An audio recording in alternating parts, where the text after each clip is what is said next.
So, That's funny. I just recorded, and the second I did, uh, he joined in. okay, I was literally about to say he looked at the message, so he's Okay. probably All right. So, an odd introduction. Hi, we're live.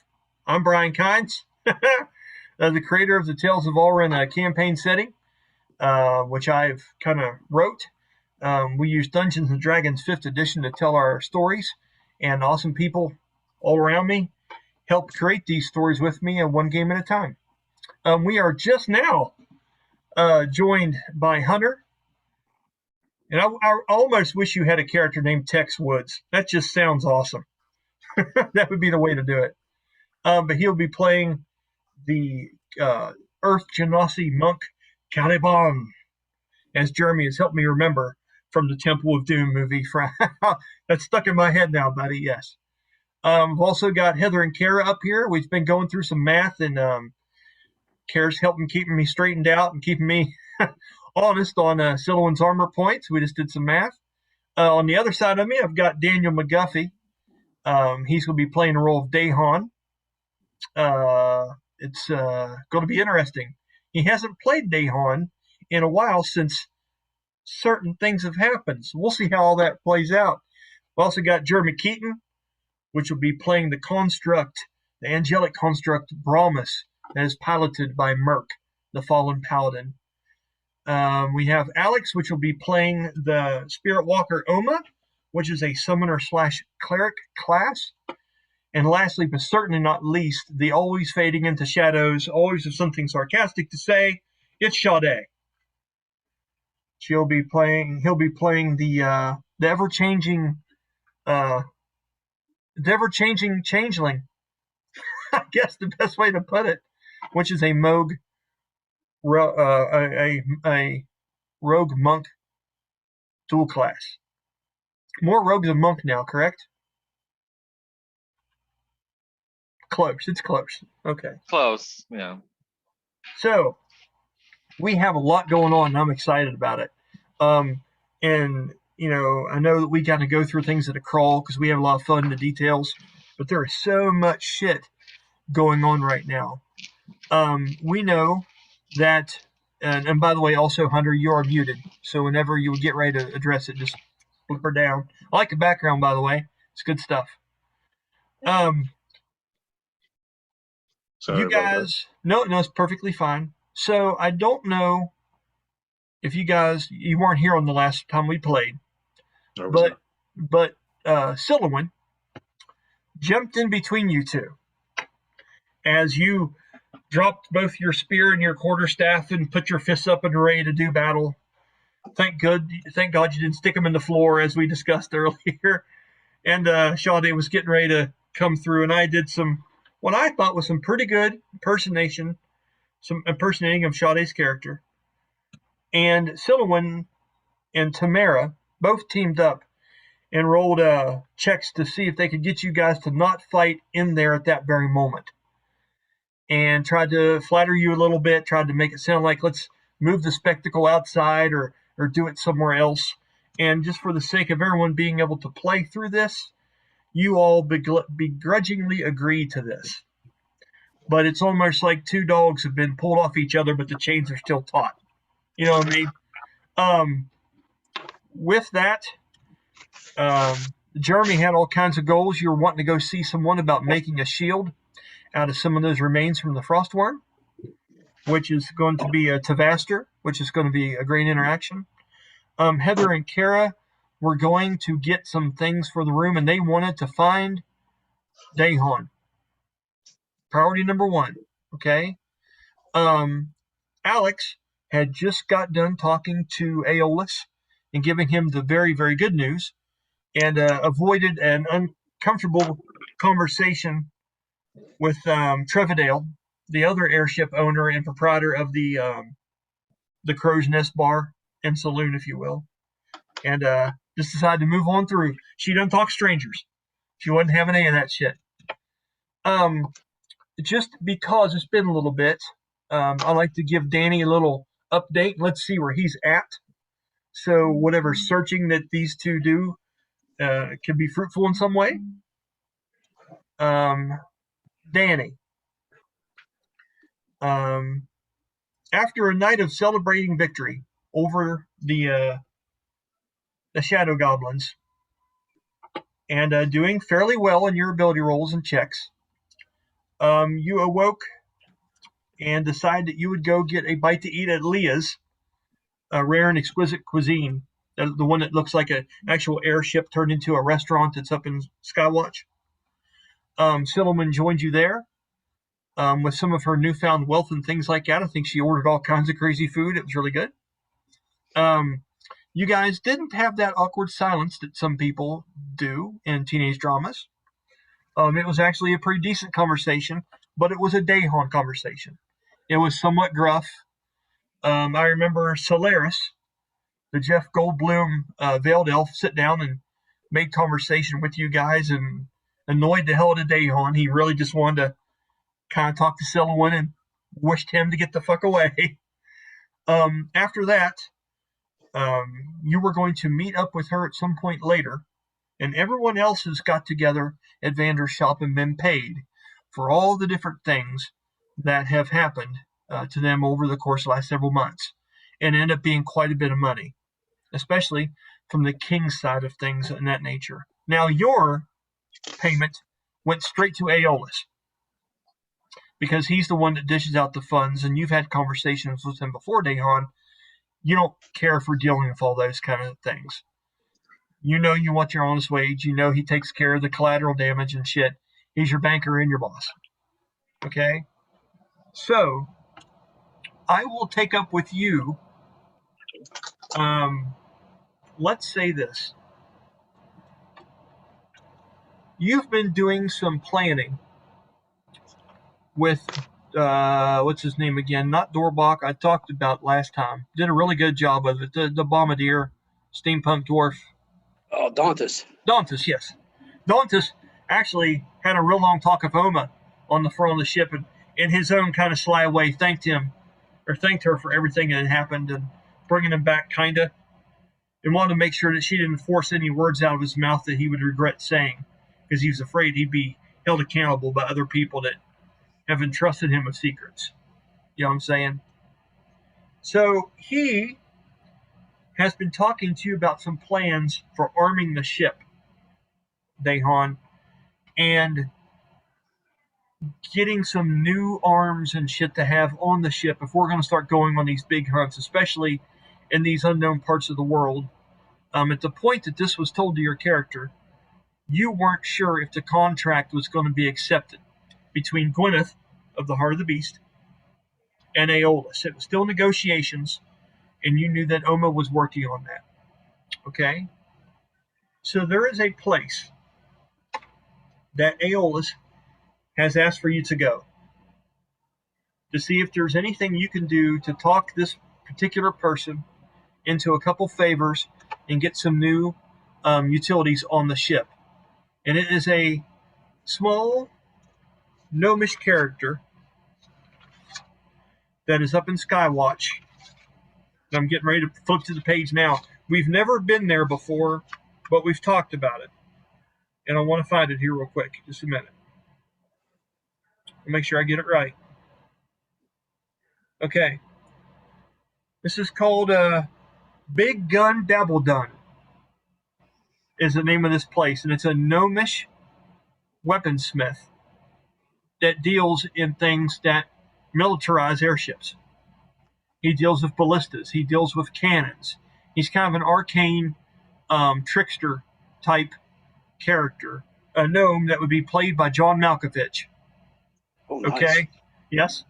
And he is the person that he wants you to go to see if you can procure some new arms and things of that nature. So I'll kind of let you have the keys of Lamborghini on it. If there's some trading that you want to do with things already on the ship, I'll let you be creative with whatever you want to use. I'll explain to you what the place looks like, but that's where Aeolus wants you to go to see if you can get ready for this. And you know that if you go on this adventure, you believe that this is going to be into the southern islands, okay, which is like a tropical place, and you know that there are monstrous creatures there that time has forgotten. Kind of like a Skull Island of Ulran, so to speak. Okay? So you may have to find out some information as far as what you're hunting first. You may want to go find Sylowen to get information about what exactly it is they're doing at the heart of the beast. You may want to go find Tamyra and Valdera, which you've had relationships with, you know them, to find out exactly what you're trying to prepare for. So that's on your plate. Where do you think Dayhon would head to first? Look up Valdera. He gets along real well with her. Okay. He's the only person that's out drinking so far. Okay. So what I'll do is I'll say that in Sylowen's journey to find you, we'll do some rolls to see if you two run into each other on the street as you're searching for Valdera. Because the last place you would imagine she would be is at the shop actually doing work. Right. But because of some things that Tamyra's done, Valdera is turning over a new leaf and trying to do things the proper way, right, which is cool. And she'll actually be at her place of business. So that's like your last fucking spot to check. You know? Everywhere else you'd be looking down alleys to see if there's fights and shit or what, but she's not going to be there. So that's where you're headed. Okay? With that, Oma, when you left there, where was it you were headed next once you had left and had that conversation with Aeolus? Do you remember? Going to the twins to get my cloak resized. Nice. Okay. And they were, I got the names here. Lots of new people, lots of new shit. Is this the same elf twins that did Bass Cloak? No, those weren't elven twins. Those were just elves that worked at the shop where Ivor and Starvale lives. That's a different place. She's using the natives of the Crescent Cradle Islands of Tanaka, which is south from where actually Oma was from. These are the two twins are called Norbu and Kamani. That was their names. And you guys saw the pictures I put on our page of what the characters that would play them, correct? Yep. Okay. Norbu and Kamani. They would normally be up in Skywatch or somewhere in Skywell, trying to take in goods and looking for possible work to do their craft. Okay. They have yet to open up a shop. They haven't got quite enough funding. Valdera has put in quite a bit of money towards them being able to get up and started, but they're still out there looking for a business. They would be interested probably in what you guys would find back close to where they're actually from and getting some of those materials because they lost a lot in the journey here. Okay, so you're looking for them. Jeremy, you were going to go see Devaster, and you were going to try to look into things for fighting avian people, avian creatures. Basically, just anything for fighting large aerial creatures like dragons or anything of that sort. Okay. Finding tactics to fight them and bring them down to the ground so they can be fought. Okay. Interestingly enough, I would like for you to do a investigation check, please.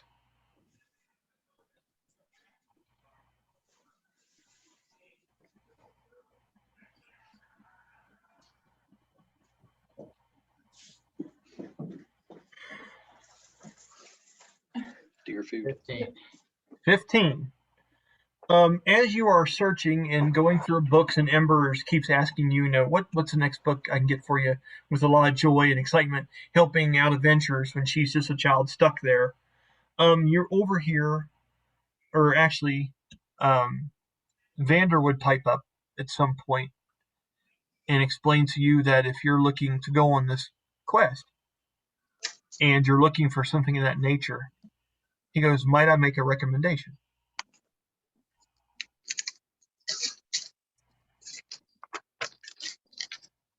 He says, I'm not familiar with this individual, nor have I been there personally. He says, but there is a place up above in Skywatch that may have a utility or two of things that you're looking for. Garet Dable'dun, the owner of Big Gun Dable'dun, owns a shop up in Skywatch. And I'm interested to see not only if he has something that you would be looking for in information on fighting these kind of things, but anything that, and he kind of looks at your body and puts his hand out for a minute and examines, Brahmas, anything that might be able to help this as well. The gnomes, especially this one in particular, are from a place called the Starlit Peak, which is a set of coastal lands far to the west. And they are very versed in Mechon, which is what they call it's their word for mechanics here, is Mechon. And I believe he implements a touch of that in what he has on the ship. That's a place to start, is what he pretty much gives you, Brahmas, okay? Okay. So, we have Danny's going there, we have Jeremy's going there, Heather and Kara are going to go looking for him, which he's going there. Oma is going to see them, and then these two here. Okay. So, Sha-dae and Calibahn. As everyone is beginning to kind of take their break from the conversation and taking in the information that they're going to be fighting some kind of large prehistoric ancient bird that is nesting in this series of tropical like islands to the south of Thornwood, where the land is slowly rotting. This is a place that neither of you have ever been to. And it's almost, I could see it being two ways felt. And almost by you, Calibahn, you're anxious to do something other with yourself and have some success. And whatever could help you further the teachings of the books that you have, and trying to learn the path of the Gyga's Fist. And the sound of these large creatures being on these series of islands, it sounds like something that you've been training for your whole life. You know what I mean? This would be a chance to test your mettle. With you, Sha-dae, I know your dreams and aspirations of the airship and things put you on kind of a different path. But if this is a means to it, to make friends and possibly recruit a crew on down the road, it is what it is. So I'll give you two just a moment to either smart each other off or whatever you want to do, because we haven't really had a chance to have you two actually interact since a couple weeks ago. So as everybody else is bustling around and beginning the research after the information that's been given by Valdera and Gleandra, which is the owner of the Heart of the Beast. Sha-dae, do you have anything you wish to say or add to this, or which direction are you headed in from here? And Calibahn's going to say that pretty much took the steam out of it. Okay. How about you, Sean?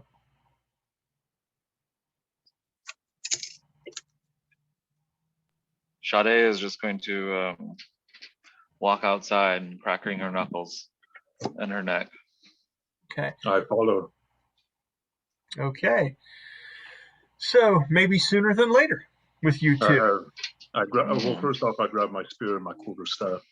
Okay. Awkwardly, because you thought shit was going to go down. Now you're just like, sorry. The air has been deflated from the balloon. Okay. I'm still willing to, throw down if you are. Okay. What's your reply to this, Sha-dae?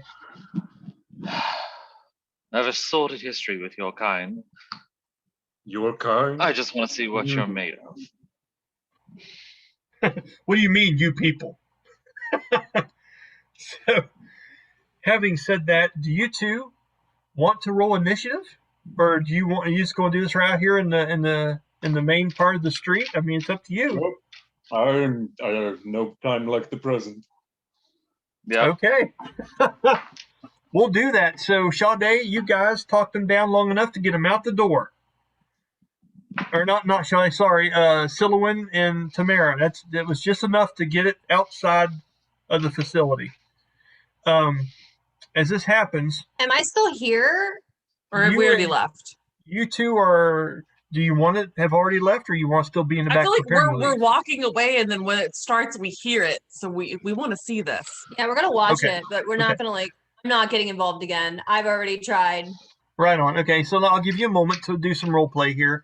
When you guys are headed out, where might be one of the places you guys are searching for Dayhon and Tamyra? I don't mean to just cater to what Sylowen's doing. I know you're going with her, but you also might have your own agendas. What's on your plate? We were going like shopping to just get some like last minute things for the trip, and that Okay. shopping trip turns in also includes finding Dayhon. Yeah, we were just gonna do Okay. both those things. That was what's on our menu for the day. Maybe brunch or something. Why not? You got coin to do it. It's all good. All right. So as you guys, I'd say 50, 75 yards down the road, you hear urgent whispered language from the people Wait. around you. I feel like to spice it up a little bit, I feel like Valdera has a horn, and when she sees them getting ready to rumble, she just blows the horn, and we both just immediately turn. Okay, you know what? I got your back. So we'll say this. You know how we've been talking about the monster calls and shit that she has in there made out of these large pieces of talon and tooth and shit? I will say when you guys get up there so far, you're talking amongst each other, and Sylowen still is just rattling on about this. And you're kind of looking past her. And you're noticing that no one's looking at you two. And no one's looking in that direction. Everyone has stopped and is looking in this direction. And it slowly starts to creep up on you, and you kind of hear her muffled in the background. So if we start here, we do this. Maybe we catch brunch later. Maybe we can do some of that. And I know there's this perfect spot. You start turning around slowly. And I can see you nudging her, like, okay, enough. Look. So I do like the mom seatbelt thing, and I'm like, hold on, hold on. And with that, Valdera comes out. I'm going to do a charisma check here. Okay. She comes out and she raises that horn into the air and blows on it with a natural 20. Ugh, Valdera. It's epic. It's epic right now. Tamyra immediately just goes, just like immediate sigh. Right on. I So feel like Sylowen's just disappointed. Sylwan's like, Dayhon's gonna have to wait longer. and what's great is, Danny, you're up there in Skywatch, getting ready to walk over to Big Gun Dable'dun's, and you hear from below, there's like, what's going on? I thought the dwarves already left town. What the hell's going on? So Is this a tornado watch? What's happening? it is, yeah. Fucking tornado watch. That's crazy. All right, so I have no map for this. This is going to be theater of the mind, people, and I'm going to draw up what's going on. So, said line represents the front of the place. This is the patio that is outside that has several different chairs of a length of probably every bit of 60 foot. Okay? There are steps that come down from that are every bit of 10 foot wide. Good question. We haven't established rules for this fight, right? Unless you said it, no. No. Okay. No. There's no rules for this fight. Okay. It's up to you. You can say what you want to say, but I don't give you rules for something you're doing as you're coming up with it. And the only rule is first to tap out loses. Tap? First Tap to- on. Oh, First to tap okay. out loses. Okay. Very well.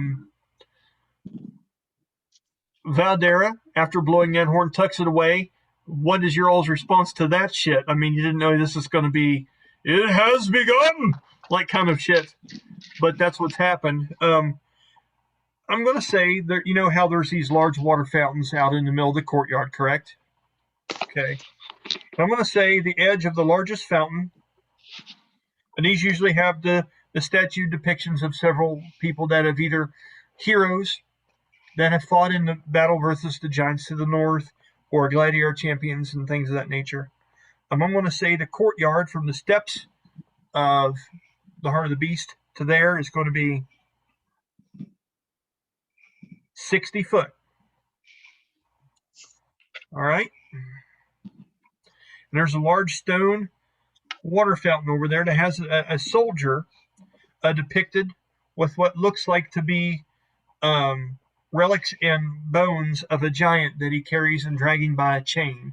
And the chain's kind of whipped around him and stopped the animation. It's a very nice looking fountain that depicts this image. Where do you guys want to place yourselves? I will say that who was the first one to walk down the steps? I can decide, or you all can.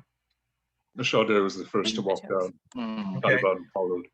And so as that happens, do you want to create some space from the steps to you, Sha-dae, or do you want to stand really close to the foot of the steps? Yes. How much space you think? About 15 feet. Okay, got it.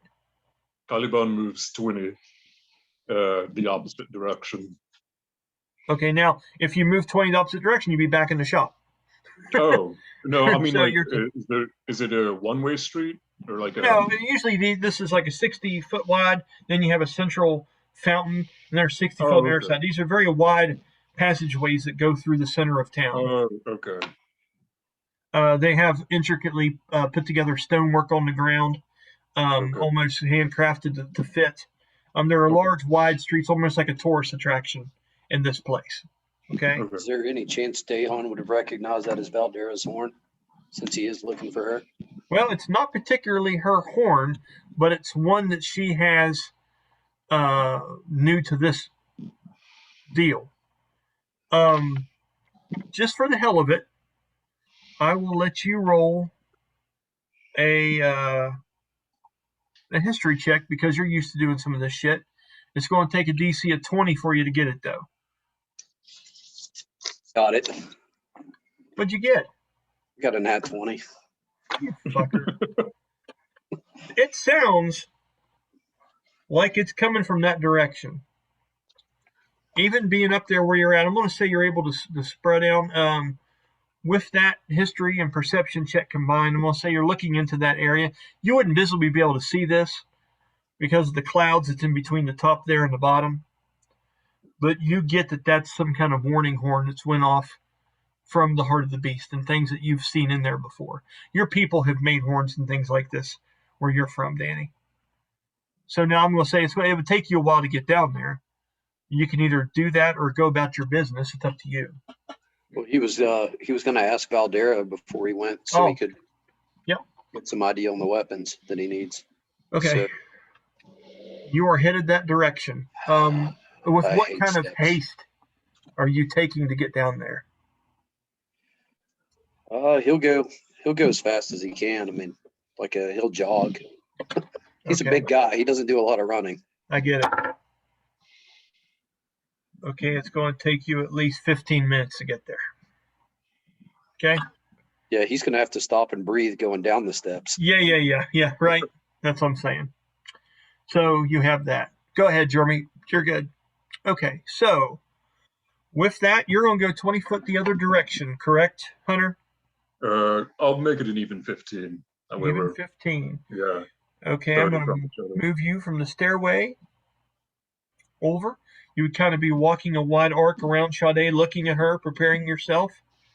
Or he, as is preferred, it seems to be a male at this current time. And I'm going to put you guys 15 foot away from each other. Okay, you are 15 foot away from the front of the shop. You are out in front of it, spaced yourselves at least at 15 foot apart from one another. I'll give you guys a minute for free actions for comments and things before we do our initiative roll. Calibah's gonna drop his spear and quarterstaff off to the side, and he's just gonna take a ready stance, not say anything. Okay, and Sha-dae's got to say something sarcastic about that happening twice now. Sha-dae snaps her fingers. Isadora appears on her shoulder. Good deal. Like, well, look, he's doing the stupid thing. All right, so Again. as far as where you're at, I know that you can summon as Dora into being anywhere within 15 foot of you. So Mhm. where are you placing her? Right now, Isadora is on my shoulder. Okay. Got it. Okay, it's initiative time, folks. Let me get some battle music going on here in the background. It's good stuff. Ooh. Okay. Can you guys hear that music at all? No. Okay. Well, I'm glad it's low. That's good. That way I can hear it and you can't. Okay. So, having said that, let's go ahead and roll some initiative. Remember, you're doing your proficiency bonus, plus whatever you have on foresight, skill-wise, plus whatever you're doing. So if you're fighting with strength-based or dex-based, you're using that modifier. If you're a spellcaster, you're using your modifier for intelligence, wisdom, or charisma. It's whatever you're choosing to do on your round. So you're planning on doing fisticuffs, Hunter, so you're doing proficiency bonus plus your foresight, which is a 5. Okay. Okay. And also your Alert. plus your dexterity or strength. That's my strength. Okay. Dexterity or strength, you pick. They're both a +3, so. Okay, roll and tell me what you get. That's going to be a 29 for initiative. Okay. All right. And what'd you get, Sha-dae? I rolled a 30 for initiative. I'm impressed. That is close. We will play to that. Okay. So, let's go ahead and say here that you go first, Sha-dae. How would you like to start this off? You guys are 15 foot apart, 15 foot away from the front of the steps. Valdera is there with the horn leaning. Sylowen, Tamyra are headed back down the road in your direction. What are you doing? Question, DM. Would you allow my fists to be used sneak attack? Absolutely. Perfect. I would like to, as a bonus action, use insightful fighting. I will make a insight check again, contested with Calibahn's deception check. If I win, I get sneak attack on the first hit every round for the next minute. Okay, awesome. Go ahead and do your check, sir.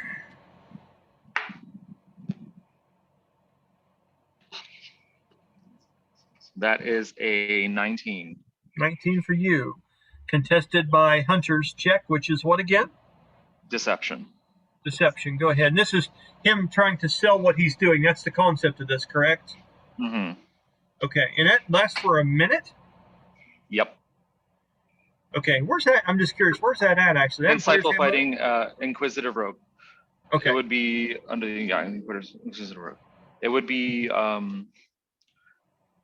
think that one is in Sword Coast Adventurer's Guide, but okay. I sounds awesome. So go ahead and roll your deception check. What do I need to be? 19. You need to be at 19. That's a 14. Not quite. Okay, so you have real quick, would my alert have anything to negate that? Other creatures don't gain advantage on it. It's going to help when he tries it. Okay. Well, it's like it's not that I'm getting an advantage, is that because I can see it, I have sneak attack on it. Okay. Alert as a result of being hidden from you. Never mind. Right. Yeah. Okay. And that's the thing. This is a never round thing. So, but I have ways of helping making your feet be usable. Here we got it. Go ahead. No, I just wanted to make sure that way I wasn't like not using it. Right on. No, I get it. Okay, Sha-dae, let's see what you got. Okay, Sha-dae is going to quickly close the gap between the two of them and just go straight in for a sucker punch. Okay, and you just doing a martial arts momentum on that, or are you just closing the distance and then going into punch? I am going to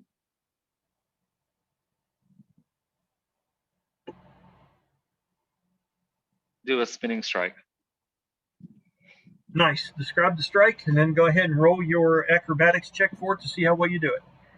So as I look over Calibahn, I'm studying his posture and everything, and as soon as I do it, I immediately dash forward.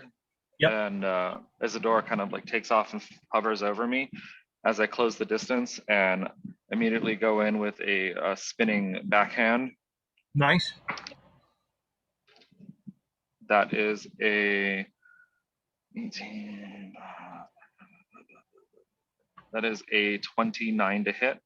Okay. No breach. Okay, it hits but didn't breach. Perfect. Correct. Okay, remember you have reactions So- you can use on this.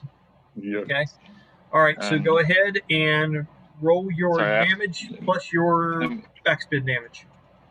But you have to do your acrobatics check, see if the spin worked. Mhm. So you have So to let me do DC the of 14. acrobatics check first. Let me do the That's- acrobatics check first. That's a 10 because you just tried the one move plus his proficiency bonus. 14 is a DC to beat. So I got exactly 14. Okay, you're able to perform it partially. That adds a 1d6 to the damage, correct? Okay, yeah. Okay, Let me just look up my sneak attack real quick. okay.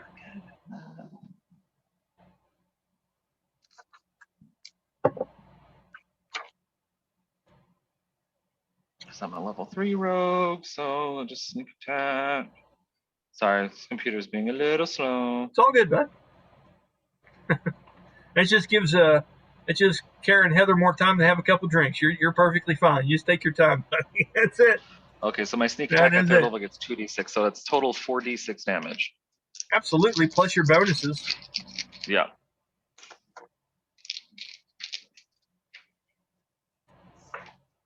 Go ahead and roll it. Woo! 6, 12, 18, 21 plus 2, so that's 23 points of bludgeoning damage. Okay, that's sneak attack. Okay, now, do you have anything to say about that, Hunter? No, I let it happen.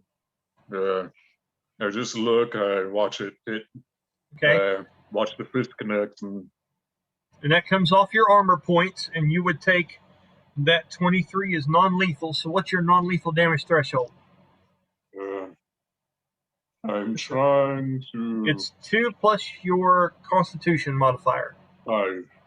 Okay, so you take 4 lethal, and then you want to write a 3 beside that because you're 3 points towards your next one. Okay, that makes sense?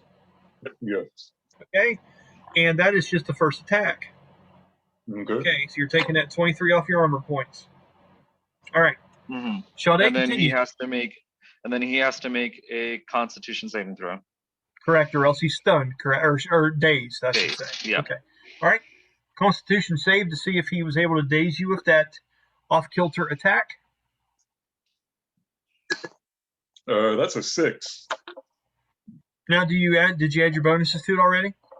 Yeah, I had a +1 for Constitution. Oh my! So, yeah. Okay, so you are dazed, and that means you have disadvantage on attacks and ability checks until the end of your next turn. Okay?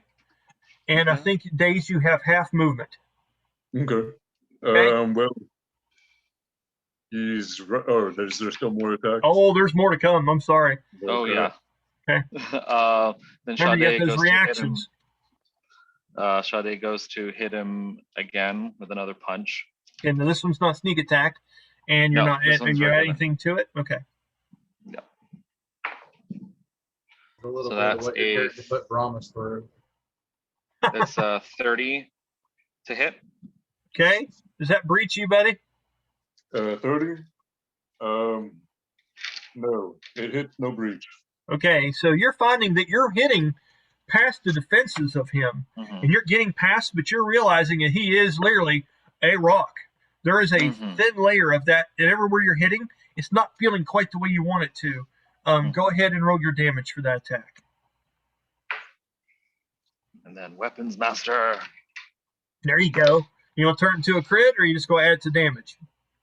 I'm just gonna add to the damage. Okay. So that's for another 8 points of damage.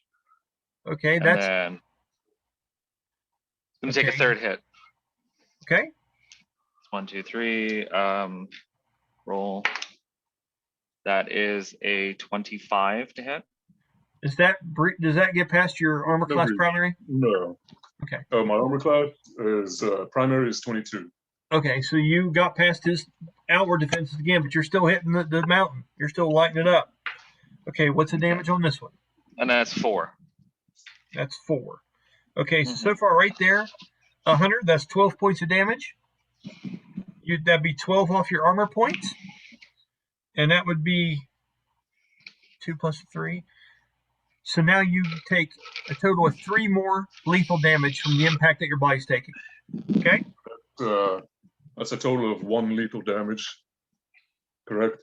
No, you've From taken 5. 23 plus 8 and 4, so that is that's 35. 35. So 5, 10, Okay. 15, 20, 20, 30, 35. So that's 7 points of lethal damage you've taken so far. Okay. Okay. Sha-dae, before the end of her turn, quickly, it's like, who says, so you can take a hit. Good to know. Nice. Okay. So you were actually able to throw one. Couldn't tell. Well played, sir. Well played. Are you staying there, Sha-dae? Are you using any more movement, or is that the end? No, I'm staying right there. Okay, go ahead. Hunter? Oh boy. Oh, Starting God. off, I am going to let me find it. I have everything printed off, so it's kind of hard for me to. This is his first time in combat with the new system. We did some practice, so everyone just kind of help out and be understanding. Go ahead, buddy. So first thing I'm going to do is I'm going to grapple attack. Hell yes, you are. And I am going to. Danny's like, oh God. I'm going to go ahead and use a. You must make a. Okay. How do I roll to make sure I grapple first? Okay. Tell you what I'll do. Let me pull it up here real quick, and I'll tell you. Okay, because and the thing is, in the future, because I know you're learning, that's fine. But after a while, yeah. No, I'll get it eventually. I know you will, buddy. I've almost got you here. I'm on grappling. Almost. Here we go. Okay, so which one are you trying to do? You're just trying to get contact, right?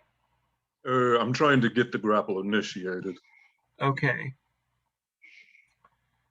Okay. Let me look here. So, okay, your character. You should have separate bonuses to grapple. Yeah, he does. Okay. Condition on. Okay, so also if they fail this by 5, they're not just grappled, they're restrained, Hunter. Okay, so you're rolling a normal grappling attempt, which is a let's see, it's going to be an athletics, which is pretty much a grappling thing for you, because you have to have 5 in grappling just to learn this. So you're rolling a 1d20 plus your 4 plus your 5 plus your strength bonus. Okay. Which is a 3. Yes. So go ahead and roll that, and Sha-dae has to contest that with a dexterity of his own to not be grappled. 20. 20 total. Okay, yes. Sha-dae, what you got? Is it just a straight dexterity check? You could use, or is it a dexterity saving throw? It's like a dexterity saving throw. You could add any kind of feat you have into evasion or things like that into it. Okay. Okay. It's going to be a dexterity saving throw. And the DC is 20. That is a 21. Okay, so now the thing is about these grapple checks, it only counts as one attack for you, Hunter. So if you want to do it again, you can. Yeah, I'm going to go for another grapple. Okay, go ahead and roll your DC. See what you get. That's gonna be a 12. Okay, pretty easy one here for you, Sha-dae. It's a 22. Okay. Okay. I'm gonna punch him in the face. Okay. Yeah. All right. He's a slippery fucker. Yep. Okay. I'm going to go ahead and use the. Where is it? Geiger's Fist. But can I use a spinning strike, a leaping spinning strike? You can. Now, Geiger's Fist is just you storing up several attacks over time, and you're on your last attack per round. Erupting Fist. What is it called? Erupting Fist. Absolutely. Go ahead, and you can do a spinning on that, too. You have to roll an acrobatics check of 10, plus Sha-dae's proficiency bonus, which is 4. That is a 20. Okay, that is high enough. You're able to perform the skill.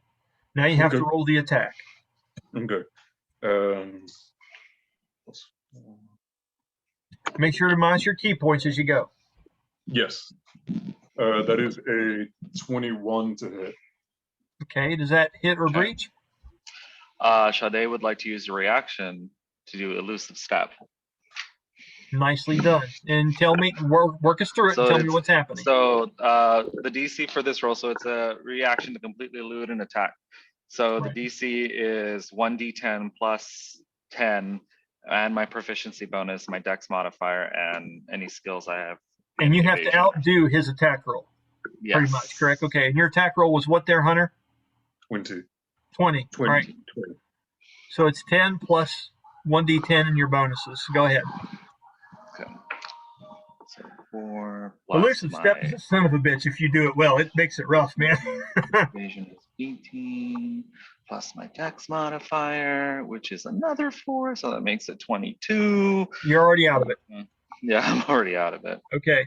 So as you go to swing, just when you think you've got him, and you put everything into this fist. Now, mind you, you use your movement, and you had the attack. You had the key points there. They're willing. It's still in your hand, but you come up short as he just moves like the wind. This character clearly seems to move like a shadow in the night. It's so hard to get a keyed in on this character. That's 3 attacks. Okay, I'm going to use a key point for patient defense. Okay, perfectly fine. And and tell us what that does for you. Patient defense is wrong one. I spend 1 key point to take the dodge action as a bonus action on my turn. Okay, awesome. All right. Which means I believe you get disadvantage on attacks against me. Correct. Okay, Sha-dae, ball's in your court. What you doing? You guys are toe to toe, right out front. Sha-dae chuckles a little bit. Sha-dae chuckles a little bit. She bonus action disengages because she's a rogue and can do that without spending a key point. Oh, I got something for that. Oh, hold on. For that. He does. Yeah.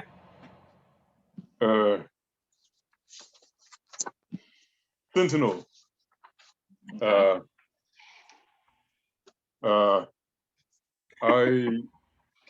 You have mastered several techniques that enable your character to take advantage of every drop in an enemy's guard, granting you the following benefits. Creatures within your reach provoke opportunity attacks, even if they took the disengage action. Yes, it does. Can't get any more blunt than that. Sean's like, fuck, I wanted to argue, but come on now. So go ahead and do your opportunity attack, and then there's more to it, I think, right? Yes. Uh-huh. But we'll see if it hits first. Right, yeah. Good luck hitting the shadows, my friend. All right. The birds up there just mocking you. That is a 21. 21. Oh, wait, plus my attack is a +5 plus my 3 for my strength, correct? Your attack modifier is an 11. 11. Okay, that is a 27 to hit. Okay. 27 barely hits. Does it breach or does it just hit you? No, it doesn't breach. It just hits me. Okay. Okay. Go ahead and roll your damage. It is a D8. 7 plus 10 total. Okay, 10. Now, you just took 10 damage on a non-breaching attack. So your armor points are going to take 10. And whatever your non-lethal damage threshold is, which is what? Constitution bonus plus 2. Constitution bonus plus 2, so that's 4. Okay, so you took 2 points of lethal and 2 points of non-lethal. Every time that adds up to 4, you take another one off. You understand? Okay. Okay.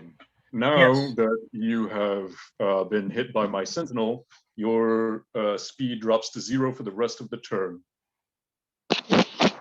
Okay. Okay. Can Sha-dae quickly look around to find a shaded area in this courtyard? Roll a dex check.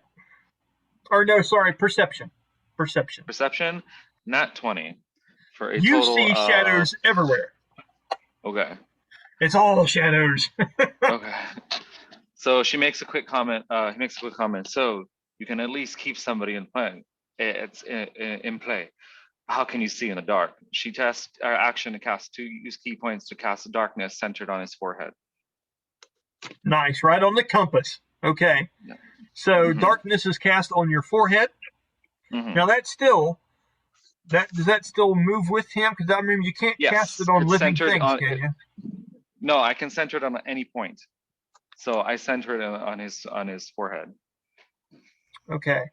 All right, I'm going to go with that because I thought you couldn't cast darkness on a person. I thought you could put it on an area. Let me go look it up real quick. On a person. Can you? Okay. Yeah. Tell you what, we'll keep going, Danny or Jeremy. You guys research that for me while we're going through, please. Okay. We'll go with it for now. So the compass is all blotted out by a globe of darkness, which is how big again? So it's a 20-foot radius. 20, so 10 in each direction. Yeah. From him. Okay.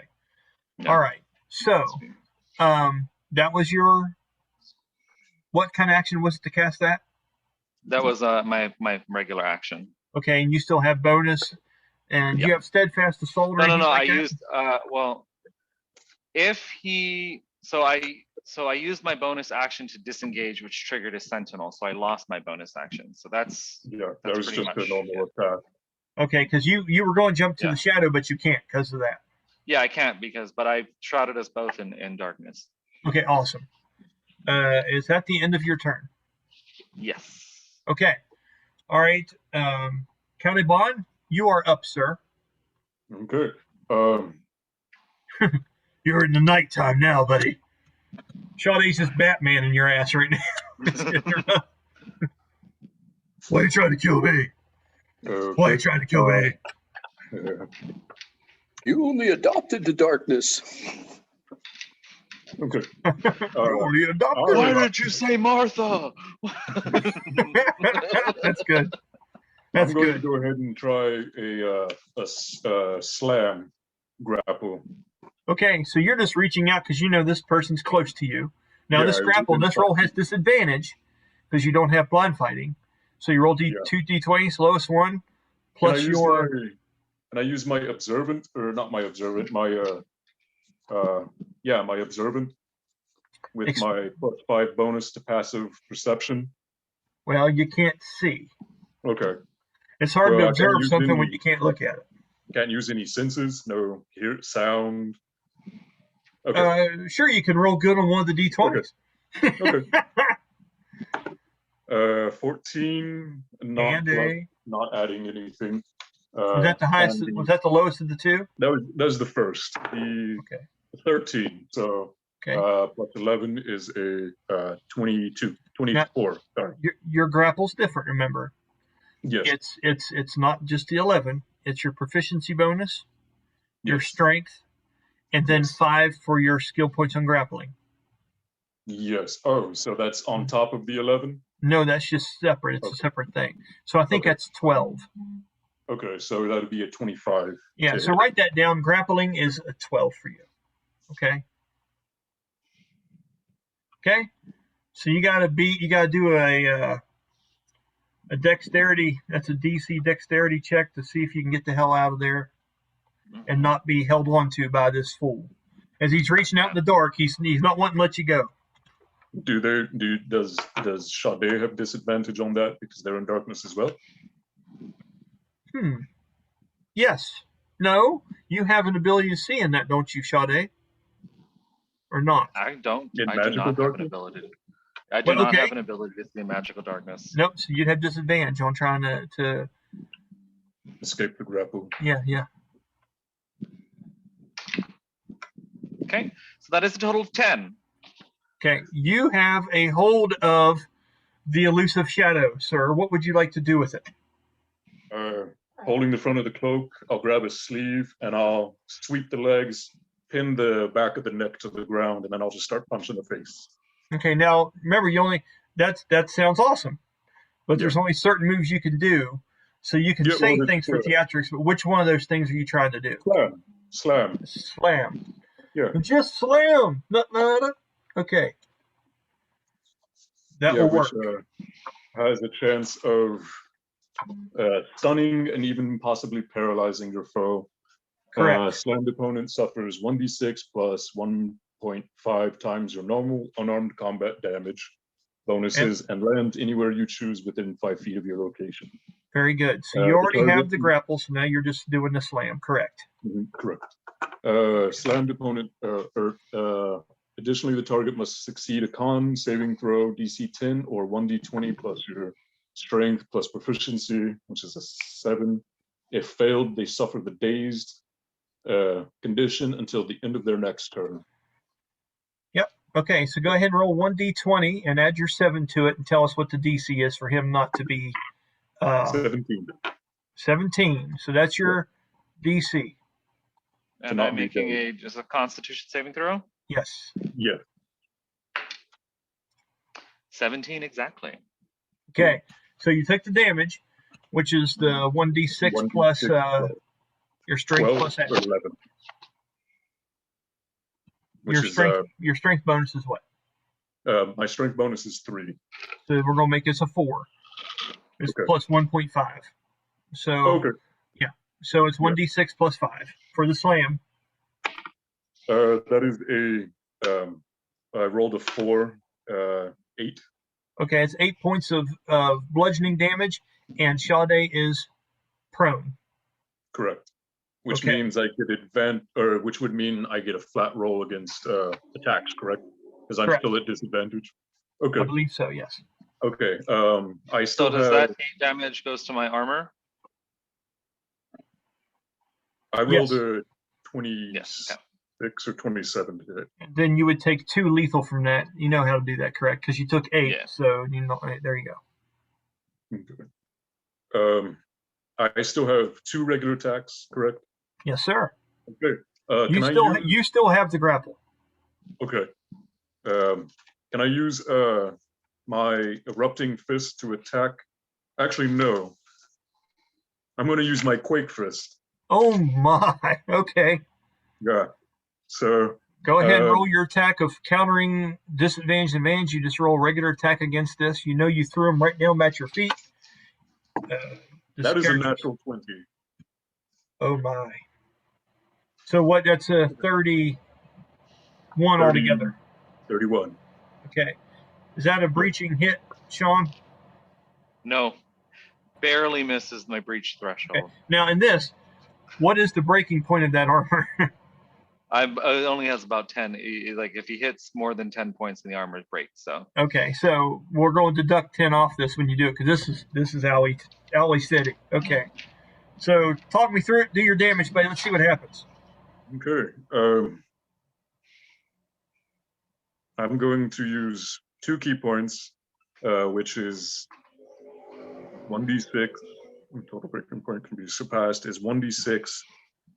3 times 10, which is 30. The damage of a chiming strike is your normal martial arts damage, which is a D8. Yep. Plus an equal amount of sonic damage and the amount of key points that are used. So you use 2. So you get this is 3d8 altogether. Yes. Okay. This naturally penetrates that many layers of this. Correct? Yes, correct. So the armor is really non-existent in the case of this strike. Which would be 20 on top of the armor, because it's a total of 30. Okay. No, that's an example. Okay. Oh, it's still 30 because it's a 1d6, which my martial arts is a 1d8. So correct. Yeah. First attack is a 1, which totals to 2 because it's a natural 20. No, hold on. On 20s, we reroll 1s for damage. It's a universal rule. Everybody does that. Okay. Go ahead. 3. So. Okay. 6. Roll your total damage on your dice, and then we'll just times that by 2. Okay. Okay. That is a 6, and then 8, plus the 2d6 sonic damage. Correct. 3 and a 4. Okay. What's that total number? 8, 6, and 3. 9, 17, and the 4 and the 3, 21, 24. 24 damage. Okay. Now that's times 2 because it's 20, correct? So that's okay, a 48. It's 48. Okay. And that's plus your bonuses, correct? What's your bonus is 3, right? 3, so 50. 51. Okay. Yeah. All right, so that was 2 key points down to be able to do that. You've hit. This bypassed. As he comes down with this fist, Sha-dae, and has a hold of you, and you're kind of worried about this in the back of your head, but as he comes down with this strike, it feels like it gets into you. Like you feel it hit, but it didn't feel like it had to break through what you're wearing. You felt it in your rib cage. You felt it inside. This thing bypassed, and you get 51 points of bludgeoning damage from that strike. It hurts. Okay? My third attack? Yep. I'm just going to go a normal, a regular attack. So okay. Go ahead. That's a natural 1. Okay. I'm curious, because I have a chart here. Let's just do this real quick and see how this works. I have a chart here that tells me what actually happens when you roll 1s, which is really fun to use. Neat. Just a minute. Okay. So let's see, where's it at? Let me find it.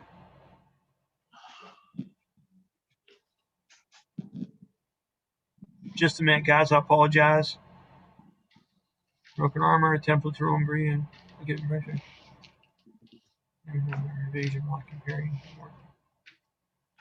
Okay, I roll 1d6. Okay, roll me a 1d6. 5. Okay, and now roll me another one. 2. Okay, environmental. Now, okay, you missed the attack completely, and it takes you. You'll have disadvantage on your next attack or action to regain your composure after you lost your footing on this one because you were in the dark trying for a second attack. Okay? That's what happens to you. So you missed, plus you have disadvantage on your next attack. Okay. I'm going to use a key point to flurry of blows. Okay. That brings me to 4 total used. And I am going to attempt a joint lock. Okay, re-roll your grapple check. Okay. Which is a plus 12. Yep. That is a 17. Okay, you have to get a dexterity thing of 17 or higher. A dexterity thing, people. A thing. That is the 23. You should never let him go. Because now you can't. You're like, where are you? Where are you? He's still prone. Correct? Prone, correct. Yeah, but okay. that's your 3 attacks. That's your turn, unless you're doing something else. Oh, okay. You have flurry of blows as 2. One more. I'm going to use a knee strike while he's on the ground. Okay. Makes sense. Costs 10 foot of movement. Yes, which is fine. I have that in plenty. I know. And it's an added, what, 1d6 or d8? 1d6 plus advantage with an accurate and deadly follow-up knee strike. Yeah, but it'll be the end of your turn. Disadvantage because of the end of the darkness. Yeah. Yeah. So that would be a flat roll? Yep. Okay. That is a 22. Okay. Elusive step. Elusive step again, a new turn. Go ahead and roll out and see what you get. Okay. So 10, Roll disadvantage on that because it's in the dark. Yep. Okay. 10 plus 8 plus 20. What was the DC? 22? 22. So with just my dex and proficiency bonus, that brings it to a 26. 26. Very nice. Able to evade and get out of the way of what you've got coming down. The flurry of blows was coming close, but it seems that this Sha-dae character is just too slippery in the darkness. Okay. Just for the hell of it, roll me a Constitution check to keep your concentration on this darkness, Sha-dae, please. Okay. That's a total of 21. You through all the bullshit you're dealing with, darkness is still up and active. Okay. Is that the end of your turn there, Hunter? Yes. Okay. Are you using any movement to get back or try to move away, or you're just trying to? No, I mean, it's dark everywhere. I'm gonna hang out in the darkness. Okay. It's going to hang out in the darkness. Okay. Sha-dae, as you taste the blood from the large impact from this quaking fist, what is it you choose to do on your turn? Sha-dae will silently as possible shadow step outside of the darkness to a spot she noted earlier. Yeah, so effectively leaving him in the darkness, and I'm outside of the sphere of darkness at some corner that I peer outside in the courtyard area. Now, here's the thing. Normally, it's a bonus action. It's automatic, and you just do this. But since you're using this on the ability to recall a spot, I have a DC in mind to be able to do that. I would like for you to do a history check. Would be, is that intelligence? Yes. I would like for you to roll me a history check, please. Everybody understand why I'm doing this? Okay.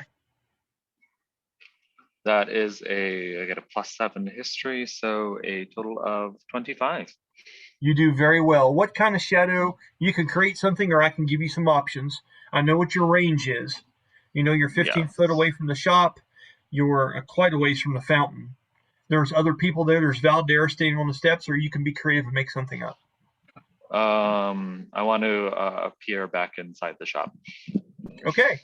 So you are inside the steps, and here's the thing about this, Hunter. You just feel this emptied feeling. Like something just went, oh, like it always does. And what are you doing now? That's just your bonus action, Sha-dae. She's going to use her action to cast minor illusion and just make a sound that says enough and dispel the darkness. Okay. I'll give you enough line for another little theatrical sentence if you would like, then I'll get back to Hunter.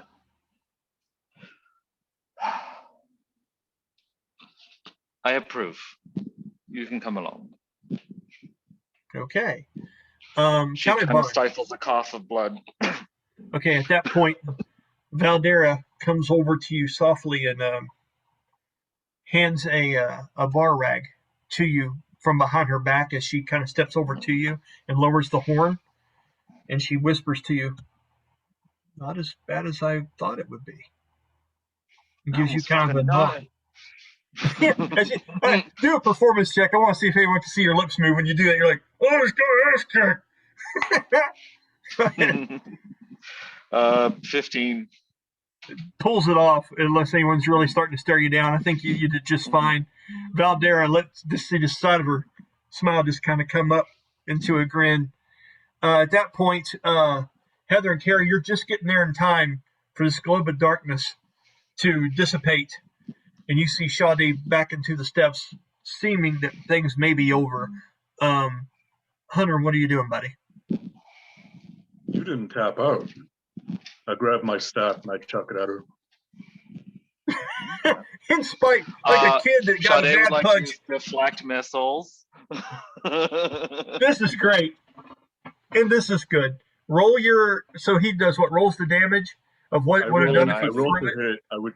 I would roll to hit first, and Okay. then I roll the damage, and then you would use your deflect missiles, which reduces. Well, I think Sean's got you that have part to- covered. Go ahead and roll Yeah. your attack, buddy. Okay. Like a kid that got a bad pitch in baseball. It's like, throw me good shit. 21. That actually misses 21. Sha-dae, does it not? Yeah, it misses. Okay. She kind of just sidesteps the staff. Do you want to catch it with your deflect missiles? Yeah, I want to try and catch yes, the you damn do. thing. Yeah. So I Okay. do a 1d10 plus my dex Well, I have modifier, to my monk Roll the level. damage of what that would have done.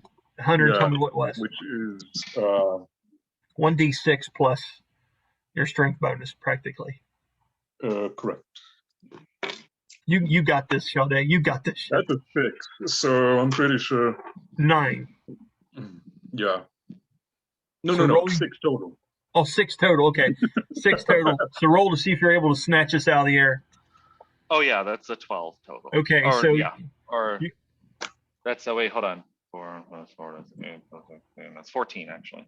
Okay, awesome. So you're able to catch this in leaps and bounds. Is this thing not exactly half-heartedly, but there's traditions that this thing has, and obviously you just snobbed on them.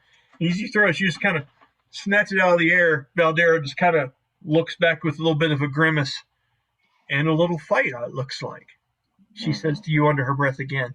What's your reaction after you catch this? I slam the staff on the ground, like he was supposed to. And Nice. say, I said enough. Okay. For that, I want you to roll a 1d4 for me, Tex, and take this as morale. Roll 1d4. That is a 1. Okay, you have -1 morale point. Keep that in mind. Okay. Okay. Sha-dae, roll me a 1d4.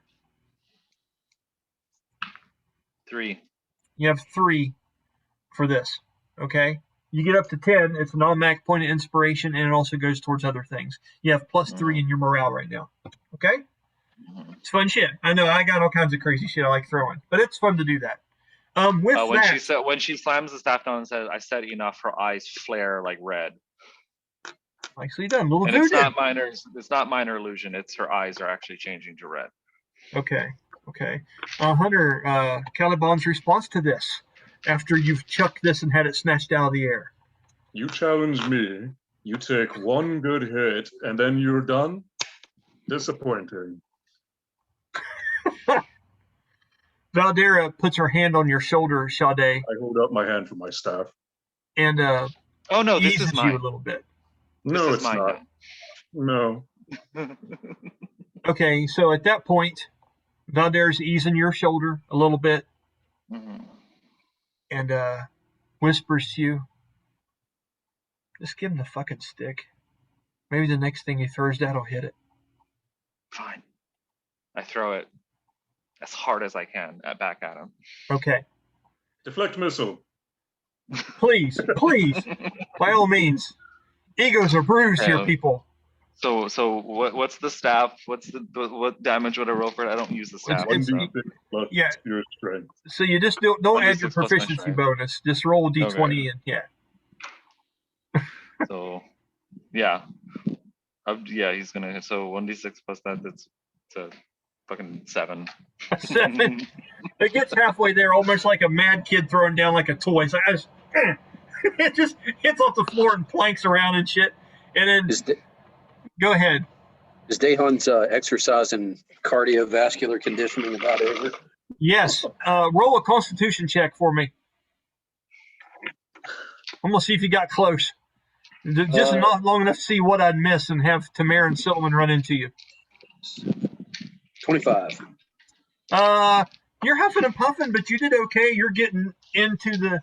You're probably about 100 yards from this, and at that point, you would see Sylowen and Tamyra in between this.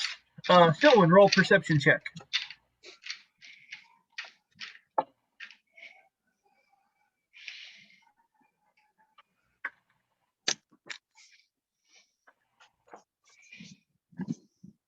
$25.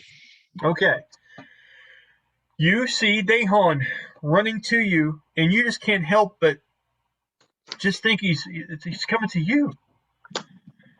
Like Fabio. Yeah, running like towards you. like the song Dreamweaver is just playing in the background, like in Wayne's World, as he's running in slow motion on the beach.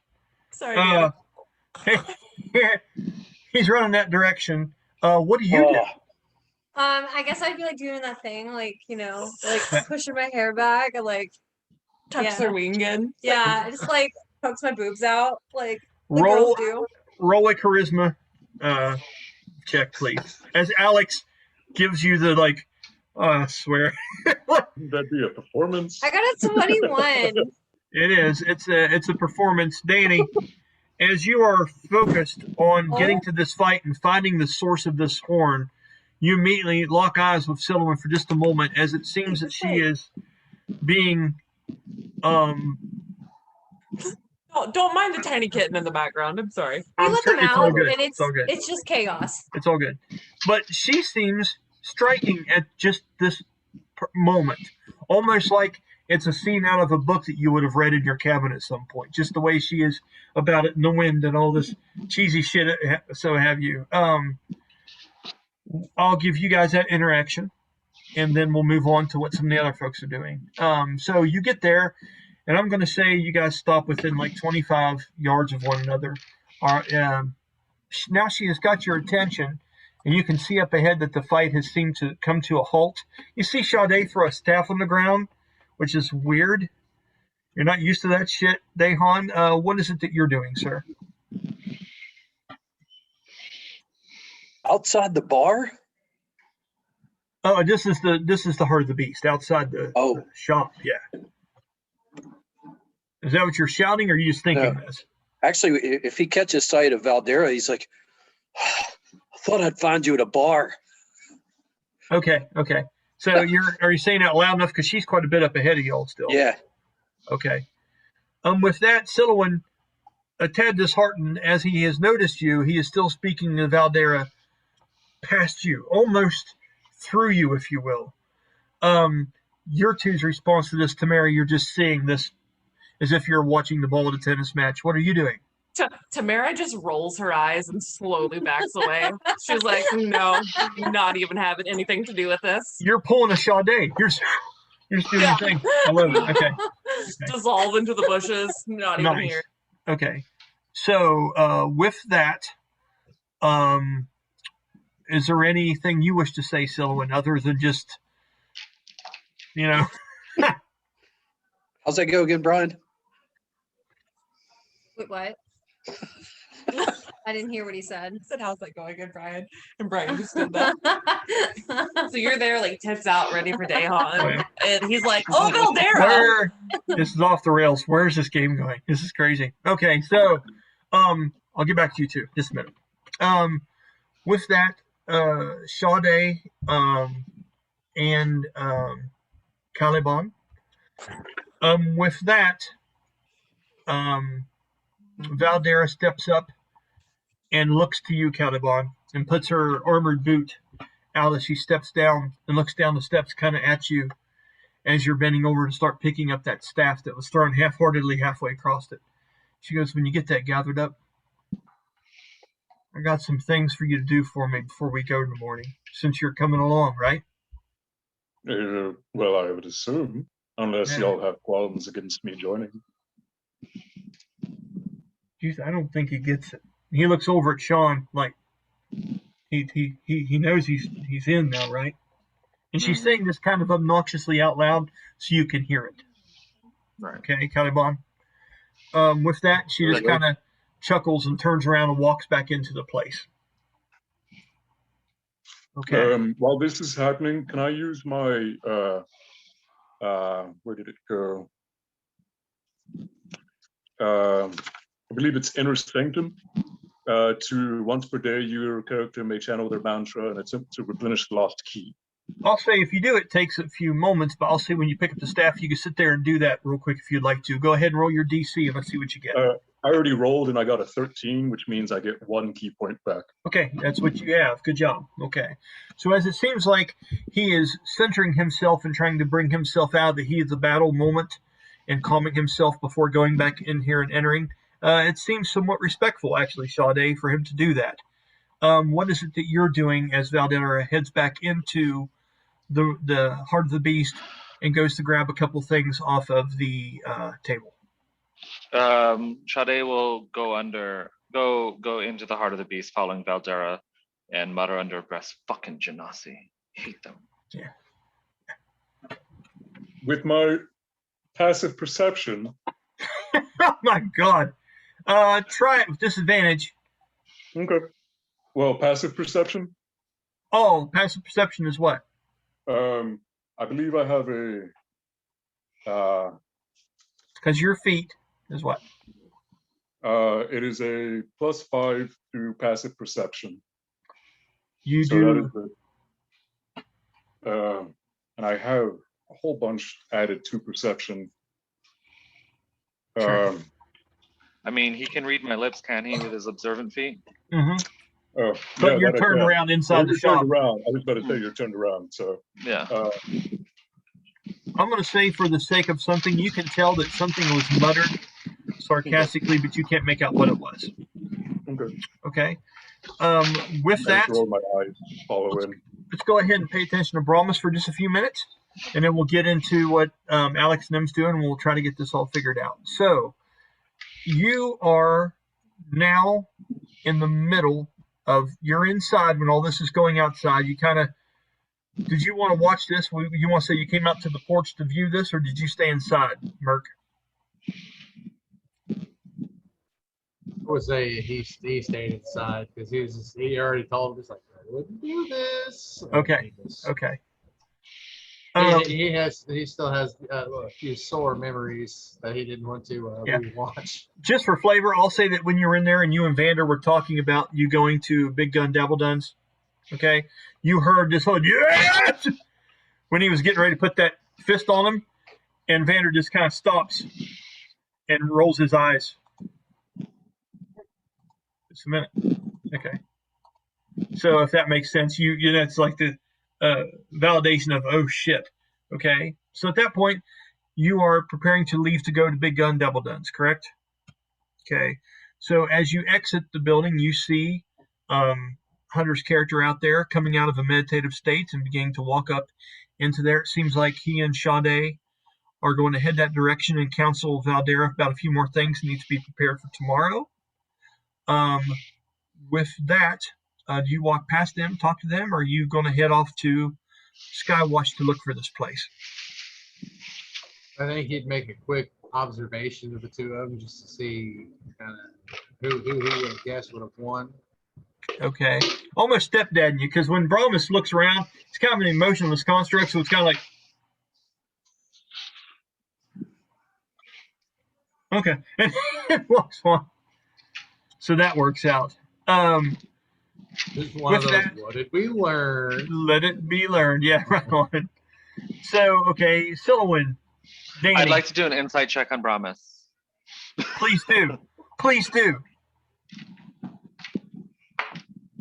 Ooh, it's actually pretty high. That is a 22. Okay. What is it you're trying to figure out? Yeah. What he's trying to non-verbally communicate with his looking around. Roll with disadvantage because it's Brahmas. Eyes. With his judgy eyes. 9. Okay. Can't get a read on him. It's closest to, like, you know how when your stepdad, you looks at the yard when you're done and just goes back inside shaking his head? Mm-hmm. It's kind of like that, maybe. Not that ever happened to me. I just made that shit up. You know, it's just theater of the mind, of course. But, yeah. Having said that, Danny and Sylowen, you guys are starting to walk closer. Danny, you've seen that Valdera seems to have taken these two warriors inside to have some kind of counsel with them. You are within 10 foot of Sylowen, and you know where you're going. You know where you're having to go, Sylowen. Have a conversation.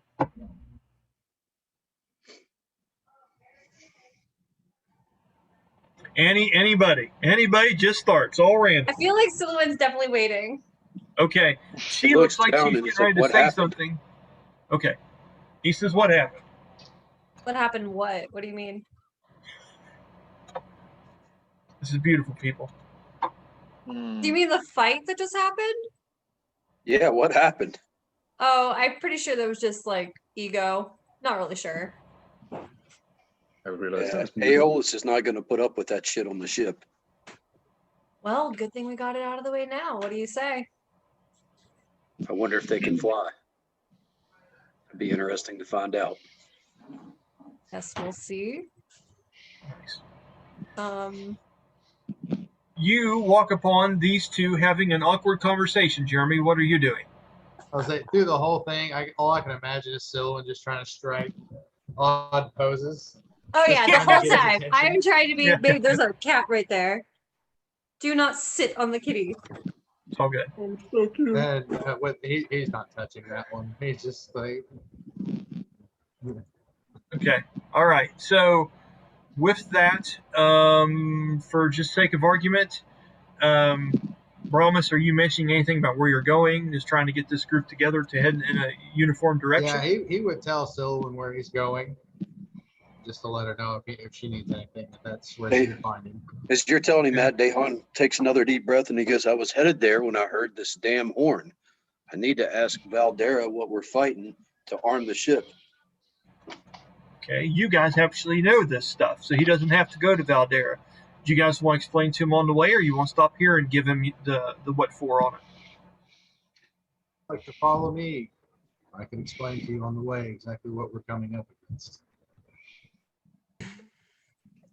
Is that settled for Dayhon? Settled with that, or what do you think? Works for me. He looks to Okay. Sylowen. Are y'all coming? I guess he wouldn't say y'all. But I'm in the bushes. The bushes. Yes, but I am also on a mission to get stuff before our trip, so I will be leaving to go shopping. Okay. Anything I can pick up for anybody while I'm out. Minor illusion. Isadora flies over to Sylowen's shoulder and whispers in her ear, "Couple health potions, real quick." Right. Very nice. Very Sylowen nice, writes Sean. that down. Okay. Very good. Good use of the bird. Best yet. That's good Mhm. shit. Okay. does Tell Dayhon him. hear that? No. Okay. No. If Caliban's walking in, he's going to grab the items that he dropped initially. Ones that Oma couldn't hold because they were so Yeah. heavy. Yeah, and that the half-orc dropped in front of him. And he's going to take them and he's going to give them a walk over to the half-orc. He's going to place them down in front of him. And he's going to take out a small little tome of his book. And he's going to hand it to the half-orc and say, study this. When I come back, I can work with you if you'd like. And then he's going Okay. to walk off and follow everyone else. Okay, roll a persuasion check. That is an 8 plus a 1. So Hold on. it's a 9. He rolled a natural 17. So he looks at that gruffly. I'll just say, for instance, he was in there, just for theater of mind, as he was moving things around from one room to the other. As he looks at that, he kind of... And you hear in the background, well, go on, pick it up then. From Winona in the other room. I don't want to. I just figured, no one's dreams are ever fully dead. He looks down. Sure. And he picks it up and he turns away from it and he flips it open for a minute and thumbs through it. And he shuts it with a pop like that. He says, "There's more stuff to pack, Winona." He kind of pouts as he walks off into the other room, taking this booklet that you've given him. Okay? The point's been made, the gesture's there, but he's just not biting on it. He's just not, from the checks and his gruff attitude towards you and orcish stubbornness, it's not biting. But he has it though. Okay? It'll be what it'll be. Right. And then I follow them to the markets and see if I can if I see anything that would be worth purchasing. Okay, so just to know, Valdera was about ready to give you and Sha-dae some things she needed okay. to take care Never of, mind. remember? Yeah, So he goes, never mind. "Well, I'm leaving. Looks like they're having fun. I gotta go." So we'll pick up on that in just a minute. Let's go ahead and talk with Oma. I tell you what we'll do. It's 8:38. Let's go ahead and pause this for a minute and take a 15-minute break, get some refills, do our thing. Then we'll come back in here with Oma, and then we'll get started on where everybody's adventures are taking them to get prepared for tomorrow morning. Okay? And I will pause recording now.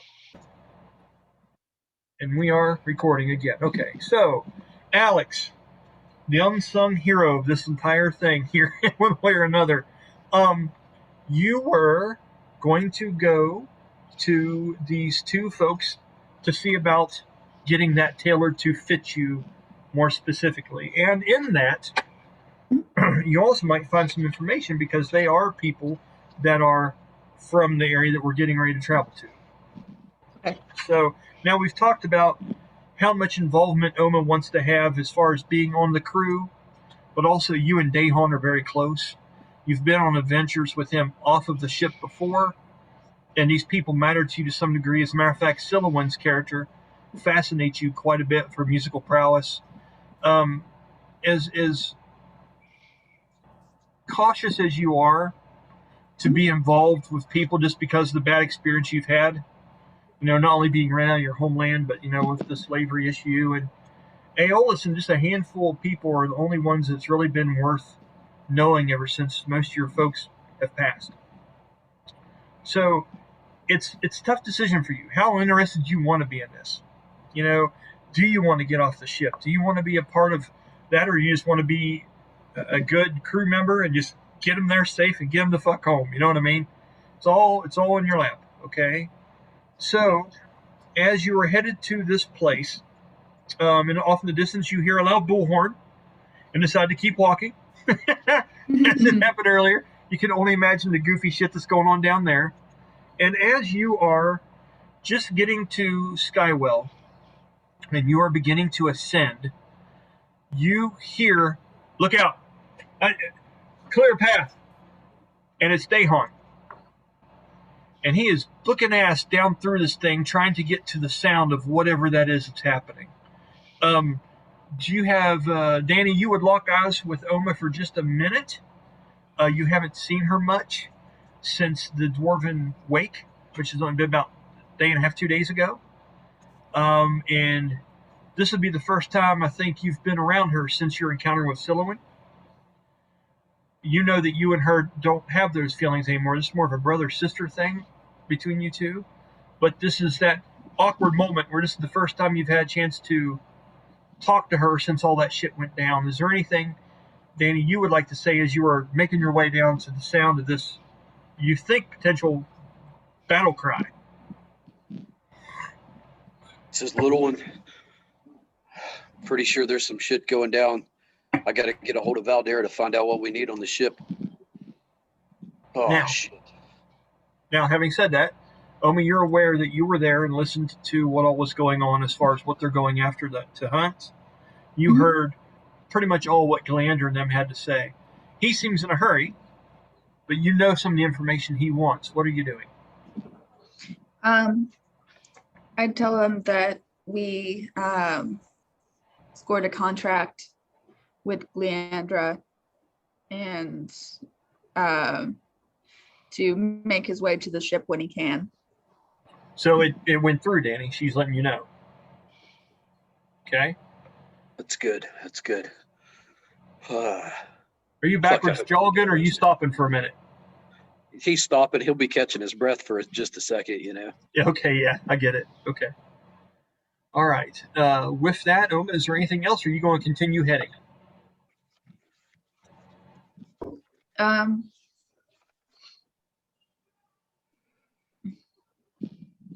I think I'm going to continue looking for Norbu and Kamani.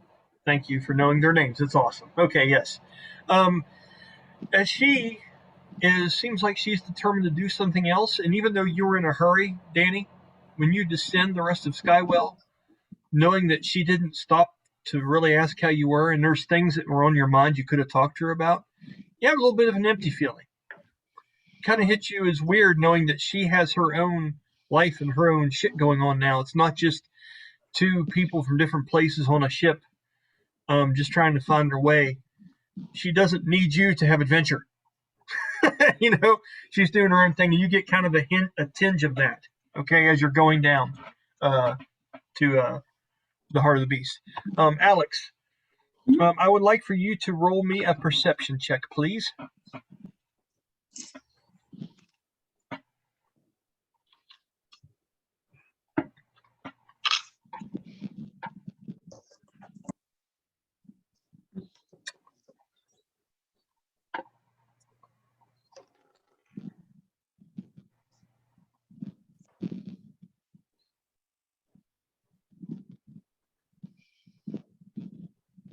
What'd you end up getting?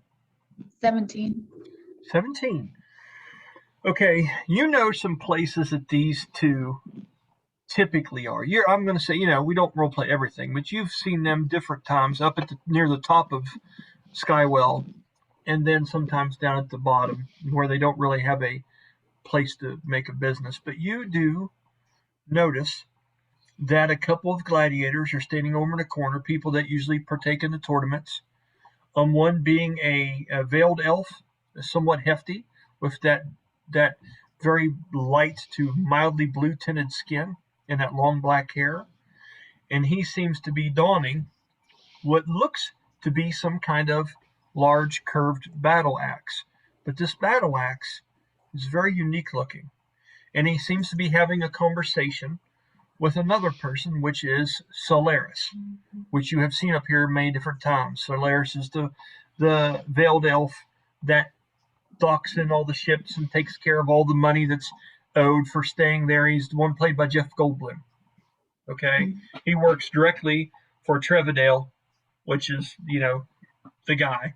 And they seem to be chatting it up, and he's talking about this axe and what they've just got done fashioning to it. And this thing looks amazing. It's got a large leg bone of something that's been carved out and curved with different runing markings on it and paint and tribal colors. And the head of the axe was metal initially. Spots have been grinded out. It looks like there are some kind of teeth engraved and put into the actual blade edge of this thing, and a large claw, like a talon or something, on the back that would make the back point end of the axe. It looks impressive, and you think this is the handiwork of the people you're looking for. His body language would indicate that he has just purchased this and is showing it off to Solaris as they're talking about his newfound weapon. It's a clue. Do you want to investigate it, or would you just want to keep searching in a different direction? I'd like to go cautiously in that direction, and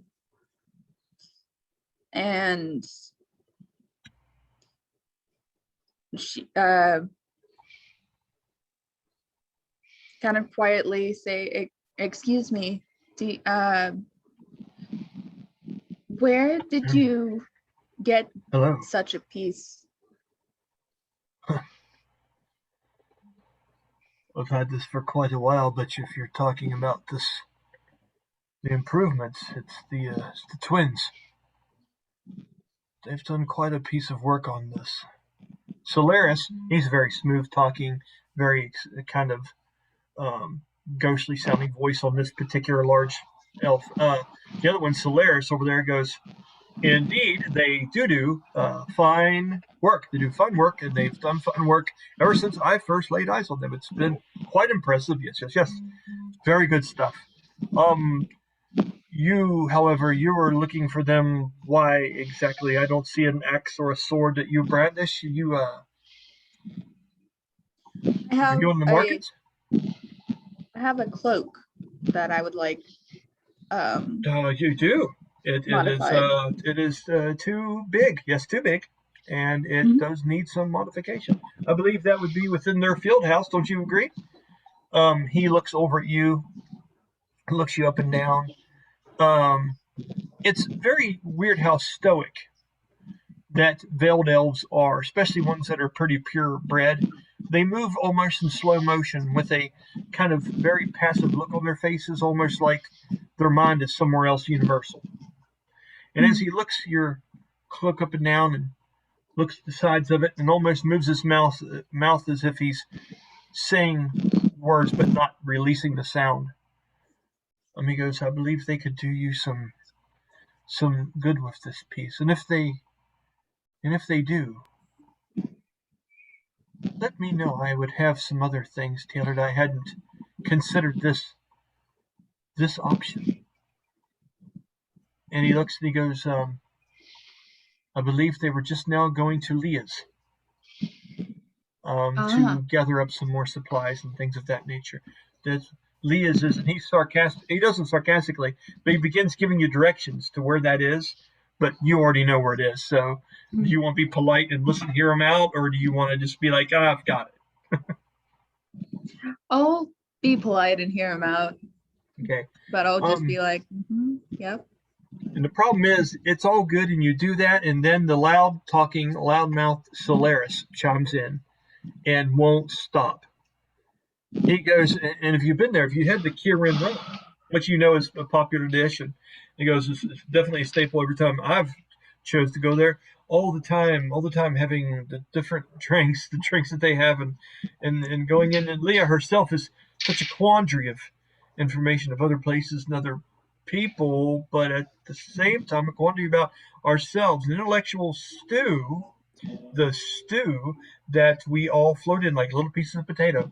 Just pieces of potato just floating around. And he goes on like this for like 4 minutes, really pushing the boundaries of your sweetness. Okay? Once he's finally settled up, he's nudged by the other large veiled elf, and he's like, oh, yes, of course you have places to go, things to do. So have fun. That's fun, doing these things, and good fortune. And finally he turns and leaves you the hell away, okay, or leaves you the hell alone. With that, you step away quickly after that 10-minute long thing that you'll never get back. And you head to Leah's. You're there probably about 25, 30 yards behind the twins actually just entering the place. Okay? Now, had you talked to them before about this, or you haven't even told them about this yet? I had spoken with them about it, but I hadn't officially made plans to bring it there yet, I don't think. Okay. All right. So I will say, do you want to shout out to get their attention, or do you want to follow them into the restaurant, or how would you like to approach them? About a quarter of a football field away from them. I would like to follow them into the restaurant. Okay. Stalker style. I like it, Alex. All right. So as they're headed in, you head in just a few steps shortly as they are having to wait for just a few minutes to be helped.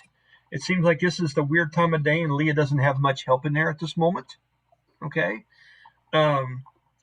So as they are standing there, you walk in from behind them. That cold air kind of comes in. Mind you, it's like we said, a 50-degree day. And they turn around and lock eyes with you, and especially the female of the two locks eyes with you, and she goes, "Oh, Nobu, look, this is Oma. Is it Oma?" Yes. Yes. Fancy meeting you here. Fancy. Yes. I don't know if I'd call it that, but maybe proper. Could I? And oh, this is beautiful. And it grabs the sleeve of what you have on, and the female of the two starts inspecting it. Nobu just kind of stands back and looks at that, and he goes, "That would not have been easy to kill it. Where did you get this?" It was a gift. A gift? It's quite a gift. Gives you a knowing nod, like almost thinking you're more to you than meets the eye. She's a transformer. Yeah, right, yeah. So, with that, the two, Sean had to come back for that one. Yeah, right. So, with that, they said, he says to his sister, he goes, And just a resizing is all you're asking. Yes. Yes? Mhm. We could do this in, what you say? And the two start talking in their language that you don't understand. Although there are little parts of it that are relevant to you, that do pick out of your own dialect. You're quite an intelligent person. But what they're talking is a much more primitive version of what you're talking. Almost like it's their own kind of thing, being twins. And she says, for this pretty one, we could do this quicker than usual. She says it like a question mark. He says, oh, we can always do all of them quicker than usual, can't we? He looks at you with doubting eyes and he goes, but as always, there is a cost. Yes. We will need, for just a resizing, 10 gold up front. Then the other 10 once it is done. That's suitable for you. And from her, she's looking at you and she's smiling as if this is a good deal, and she doesn't seem to be trying to fool you. Okay. What Is do it a you good deal? think? It is not bad for what's going to happen here, yeah. With the kind of materials that they get and what they do, that's pretty good, especially since this is a magical item. They have to preserve what's in it and be able to modify it to work with you. Okay? I agreed to the cost. Okay. And I was wondering if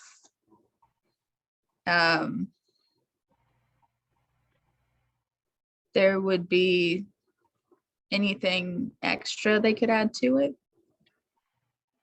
She smiles and he nods and he just kind of shakes his head and laughs a little bit and he goes, the 10 is, it is already being considered. It will be a surprise, unless there is something you particularly wanted added to it.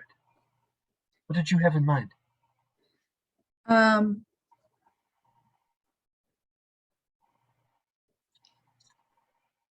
I was thinking. She wants the Goonies extendable punching arm. She wants the jacket to come out. She wants the uppercutter. Hey, we'll get a gnome to make it. We'll get a gnome to put it on there. It's no problem. Go ahead. What are you thinking? It already has. Pinches a pal. Go ahead. It already has some frost resistance, right? Absolutely, yeah. It has. It gives you frost and cold resistance when you have it on. Yeah. Okay. I was wondering if it could also be water resistant. To maybe help if I fall under the ice again. He looks somehow over to her, and the two look at each other like there's some part of the story here that needs to be unraveled that they're not quite familiar with. And he goes, I have a skin. I could line it. It would make it buoyant, I think is your word for this. Yes. Buoyant, then. Yes, the 10, or the total of 20 covers this. It's no extra fee. Oh, thank you. Thank you. We're trying to do anything we can. All we ask of you personally is, if we do this, tell the people where you got this from. Of course. Of course. She looks at you and she offers her hand out as if she's going to take it from you now so they can go ahead and take it to their possession. Okay. I go ahead and give it to them. Okay. And 10 gold pieces. Okay, awesome. Make sure to take a note of that on your character sheet. Yep. And with that,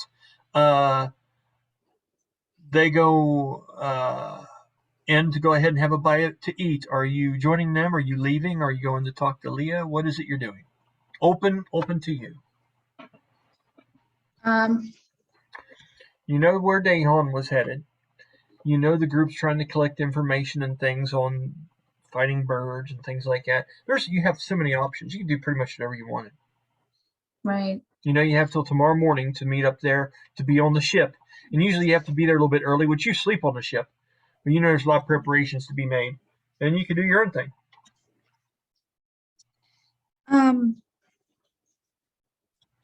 I was wondering if there would be anywhere I could modify my staff. I know I don't use it very often. There is, and you know of the place, Illidan, the tiefling that was piloting that small airship that took you guys to the avian city and back. He's the one that was really, really hurt.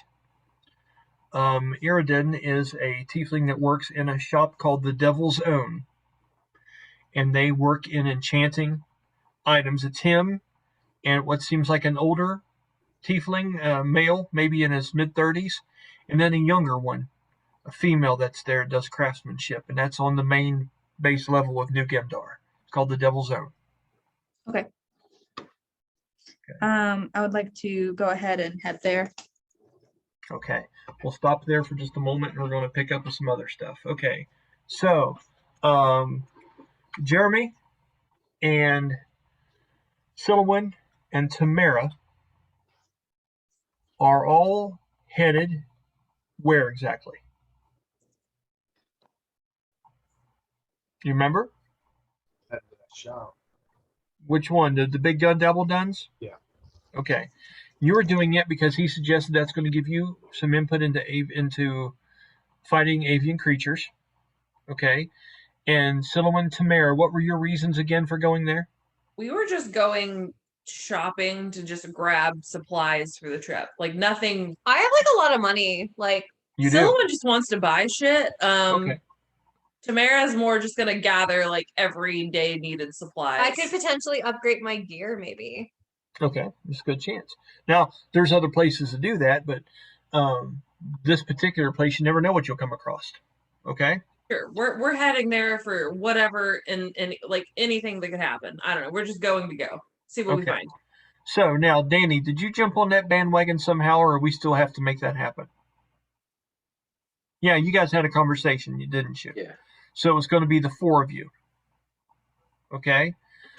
So we have the Tin Man, we have the Cowardly Lion, we have Dorothy, we have, which one are you going to, I mean, you got to make it up. You got to make it up. I don't know how to do it. Whoever wants to be a scarecrow, you just pick. So you guys are off to see the gnome. Okay. So as you guys ascend through Skywell and arrive there, Danny, I would like for you to roll me the all-powerful 1d20. Remember, 20 means you found bad shit on the way, and 1 means you were easily able to make it to where your destination was. 10. A 10. Mediocre. A mediocre. Yeah. Just for expedience, because you didn't roll poorly, I'll say that you guys go ahead and get there. Okay. You avoid some different situations that you would want to fix, but right now you have something that's on your mind. If you four would, if you'd like to involve yourselves in the conversation on the way up there, I know, Jeremy, you said you were going to describe to him some of the aspects of this hunt that they're going on tomorrow morning. Okay. Sylowen, if you three would like to take turns in character filling Danny in a little bit on what this is, we could either role play that out or just get to the shop. What do you want to do? Let's just say we did it and let's just get to the shop. We're good? How I would about you, say, Jeremy? You good? I'm good with that, but for character's sake, because you know where Brahmas' stance was on the whole deal. Yeah. Where does Danny stand on just? Well, okay, let's do that. Let's Oh, say okay. there's a moral dilemma that they'd explain to you. Okay? This is what it is. Okay, now I explained this to you on the phone the other day. Okay? They don't want to go in and destroy a godlike creature on behalf of some of the people that still believe that this rock, this creature that we're getting ready to destroy, this large eagle-like thing, is the harbinger of life after death. You know what I mean? There's a lot of people that still believe that this rock carries the living up to a heaven or hell type version of place. So it'd be destroying pretty much their demigod. Okay.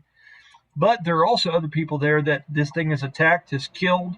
And there's a newer generation of people that are trying to bring about a smarter or a different view on it and realize that you've been worshiping this creature for all these years, sacrificing all of our animals that we've been raising and living in fear of this thing for all this time. It's time we end this. The old ways are the old ways. So there's this real conundrum here going on in different views, and our job is to navigate that in a way that we're okay with morally. And this letter that's came to them has a plan laid out by this person. He's a member of one of the islands that we're getting ready to go to, and he sounds like he's going to be a next tribal leader, and he believes in the new generation of idealism. Okay, and he has sent us this kit of a list of different herbs that he believes will draw the creatures out that live on the island. He has sent that bone flail to give an example of what some of the creatures there look like and the powers they possess. And his idea was to steal the egg, pin the creatures against one another, so as they're busy fighting one another, they can get through their harvest season and do hunting, and it'll kill two birds with one stone. Which sounds like a good plan in theory, but Brahmas's concern is more of a religious one. We don't want to go somewhere and be hated. And also, he doesn't want us to be reflecting New Gemdar in our adventure. And the king has taken interest in this. He doesn't want to do this as an ambassador for New Gemdar. If he does this, he's adventuring because it's helping the heart of the beast, and it simply is what it is. So there's interesting views here. How would Dayhon feel about this just on the surface? It's a complicated thing. If you can't answer it right now, that's fine. But if you can, that's cool too. I'd say we're going to have to figure it out when we get there. Could be elements to it that haven't been revealed yet. It's hard to tell. As far as the new versus the tradition, I know a guy who tried to go against tradition. He was supposed to be a tattooed warrior, and,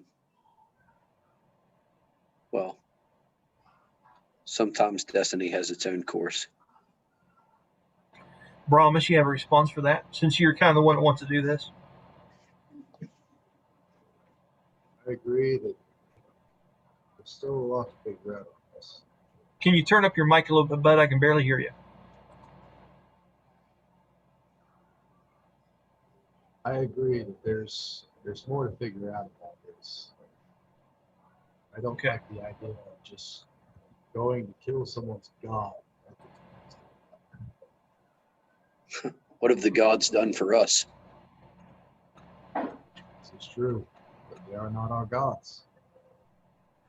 If a god can be killed, is it a god? It's true too. It's one thing that we'll have to see. Conversation's getting deep.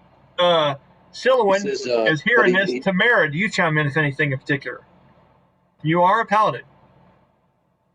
Well, I do know that Brahmas and Sylowen, stepped out and they had their own conversation about this and they were on the same page. Whereas Valdera, spoke with me of her concerns. So Tamyra kind of is weighing both sides and can understand both perspectives. So I think she kind of sides with Danny and says, hey, let's wait till we get there, wait till we have all of the information that we need before we make any rash decisions. Sylowen just doesn't want to go killing a creature that we've called a god because we don't understand it. Okay, and that's a very good view that Sylowen would have practically. So I get that completely. Yes. It could just be a very misunderstood animal. So there's that. There's the Greenpeace version of it, guys. There it is. You got it right there. So moving forward, you guys arrive. Okay. During the path up, he would say, did Valdera mention if the elf would be involved? And Brahmas would know that he's talking about Bast. Bastille. Valdera did not. Dayhon doesn't like Bast, is why. Yeah. His two characters don't get along, which was fantastic. Yeah, Brian loves to stick me into that. Yeah, I do too. I was like, what do you say to yourself, Danny? Go on. Yeah. So, with that, you guys arrive at Big Gun Dable'dun's. Okay. This is up in Skywatch. And I've never had you guys go there before, and I want to kind of explain to you what this looks like. Okay, this place seems to have 3 stories to it. And a lot of the windows in the top 2 stories of the building, it's cramped in between others. It's in a business kind of district up there and things. And although this is new construction, this has got all the telltale signs that a gnome works here. And it's not that it's elegant in a way, but it is extraordinarily cluttered on the outside. There are different stone ledges that encircle around this building. The door is wide open. The sound of work and people having conversations and things echoes into the street in front of it. Okay. It has all kinds of different banners that hang off the front of it. It has like over 30 different flagpoles. Okay. And these are all banners from different ships that you have to assume that Big Gun Dable'dun has had something to deal with harming. Okay. These are almost like testimonials hanging out there for everybody to see. Okay. I'm looking on any of those to see if we took any of those flags when we were privateers. You did. 2 of them. Yep. At least 2 of them. Were they tough battles? No, not particularly. Matter of fact, the one ended without even any kind of combat. It was more of a document thing. The other one was a battle. They were not. But you know that you have taken and collected some of these things, which Dantas doesn't ever want you to speak about. That's some of the no-no material that you have. We don't talk about some of the things that we've got with other ships, especially with Solaris up here checking everybody's shit out and being like this steward to Trevedale. There's certain things that need to be not talked about. And confiscating guns from this place and ballistas and Mechon weapons is not one of them that you should be discussing. You know that. Okay. Anything you're saying before you head in? Anybody? We good? Okay. So it's 9:30. Do you guys want to go on for a little bit more, or do we need to go ahead and cut it off? What do you think? I'm good to, Okay. Karen and Heather, what do you fellas think? It's not fair. It's 8:30 where he's at. I know, right? Yeah. It's true. I do have an early morning, so I'm gonna have to hop off. Okay. Same with you, Jeremy? Okay.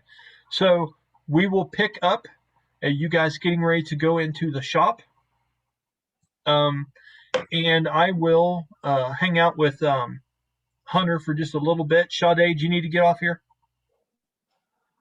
Okay. I'll hang out with Hunter for just a little bit and go over some of the things that Valdera says to you two at the counter and things like that after the recording. So that's where we'll pick up next time. And like I say, next Sunday, I'll probably do a bullshit session if you guys want to on Friday or something, have some beers, have some fun. But more than likely the game's canceled next weekend, and we'll pick up next time. Anybody got any questions about tonight? All right. Fun. All right, yeah, it's hard, it's tough to get everybody to fit in, but people are all doing different shit, so it's all good, man. So with that, once again, I'm Brian. You guys have a good one, and we will talk to you in a couple Sundays. Take care, everybody.